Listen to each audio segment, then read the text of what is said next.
मीरपुर ख़ास में जेकी आहे 60 बिस्तरनि वारी ॿारनि जी अस्पताल उहा अप्रूव थी वई आहे, उनजो कमु हले थो पियो। असां ऑलरेडी उनजी फंडिंग वग़ैरह बि अरेंज करे जेको Sindh Institute of Child Health जो असांजो एग्ज़ीक्यूटिव डायरेक्टर आहे उनजे हवाले करे छॾी आहे ऐं इंशाअल्लाह ताला उहा जल्द शुरू थींदी। हिते ब्लड बैंक क़ाइमु कयूं पिया, इंडस हॉस्पिटल सां ॻाल्हि थी वई आहे, हुते ब्लड बैंक थींदो। NICVD जो चेस्ट पेन यूनिट हिते आहे, पर मां तव्हां सां बिल्कुलु मुतफ़िक़ आहियां त हिते हिकिड़ी फुल फ्लेज NICVD जो यूनिट खुलणु खपे इंशाअल्लाह ताला। ऐं इहे कम आहिनि जेके मां चाहींदुसि त इन परफॉर्मा में बचनि। पोइ असां चेयरमैन साहब खे बि ॾेखारे सघूं न त साईं वर्कर जी बि इहा डिमांड आहे, वर्कर जी बि इहा डिमांड आहे, रुगो साईं मीर साहब जी या पीर आफ्ताब शाह जी कोन्हे। सो मां चाहींदुसि त इहे शयूं इन परफॉर्मा में बचनि। पोइ NICVD फुल फ्लेज असां इंशाअल्लाह ताला हिते खोलींदासीं। उनजे अलावा पब्लिक स्कूल जी ॻाल्हि मीर साहब मूंखे हींअर पनो ॾिनो हो ऐं ॿुधाई त हिते फंडिंग जी ज़रूरत आहे। मूंखे इहा इंफॉर्मेशन पहिरीं न हुई, साईं 2012 जी ॻाल्हि थो करे उन वक़्तु मानसि, पर मां हींअर ई लिखी ॾिनो आहे। हिते सेक्रेटरी एजुकेशन बि वेठो आहे, उहो ॿुधंदो हूंदो ऐं उहो इंशाअल्लाह उनजे बारे में मूंखे जल्दी ॿुधाईंदो। तंहिंजे अलावा सिविल अस्पताल जी ॻाल्हि मूं कई ऐं हिते थरपारकर जे लाइ सबमर्सिबल पंप्स जी ॻाल्हि थी, उहो असांजी स्कीम ऑलरेडी आहे, उनखे असां अञा वधाईंदासीं।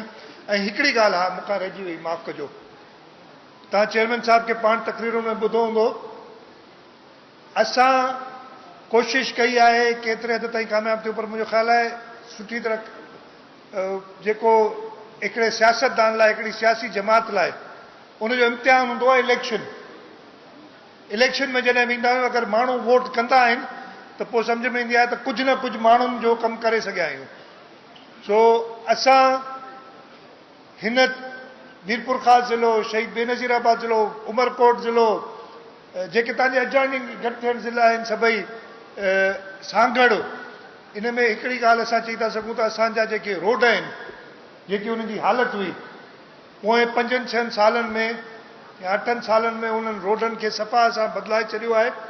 हींअर बि असां नवाब शाह खां निकिता आहियूं, असांखे चऊं 2 कलाक लॻंदा मीरपुर ख़ास पहुचण में, ऐं तेज़ कोन आयासीं, तमामु आराम सां आयासीं। 1 कलाक ऐं 35 मिंटनि में जल्दी हिते पहुची वियासीं, तव्हां ॾिठो हूंदो।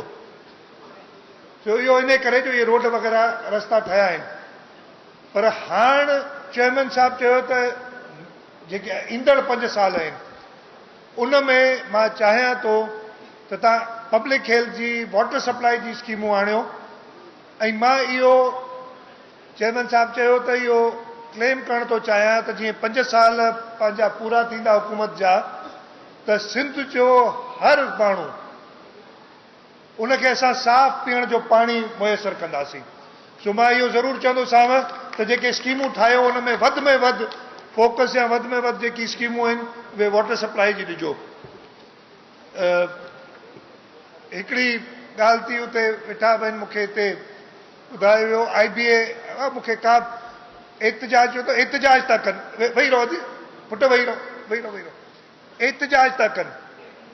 मूंखे ख़बर हो एतिजाज त CMC साम्हूं कॾहिं कयो जॾहिं का शइ आई हुजे, उन न कयो हुजे।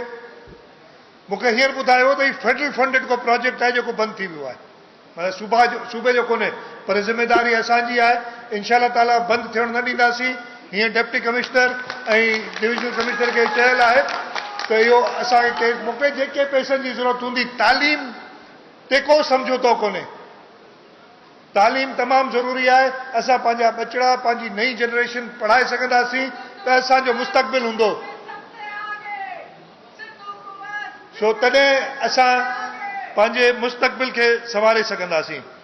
सो उनजे अलावा उमरकोट में बि जेके ॻाल्हियूं, हिकिड़ो इरिगेशन जे पाणी जो मसइलो हो, उन सां गॾु उमरकोट जे लाइ जनरल यूनिवर्सिटी जी ॻाल्हि थी, NICVD जी ॻाल्हि थी, ब्यूटिफिकेशन प्लान उमरकोट जे लाइ, इहे सभु शयूं हिते त नोट आहिनि।